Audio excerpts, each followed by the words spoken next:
আমার নাম মিনা। আমার বাবা মোহাম্মদ শাহিন। আমি সখীপুর কলেজে ফার্স্ট ইয়ারে পড়ি। আমার বাবা সখীপুর কলেজের বাংলা শিক্ষক।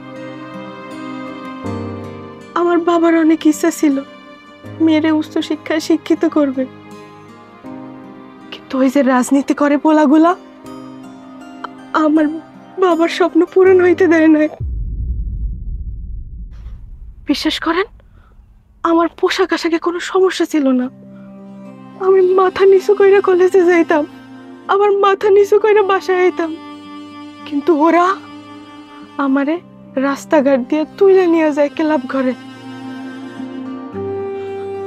তারপরে 8-10 জন মিল্লা ওই মিন্টু, ওই কুত্তার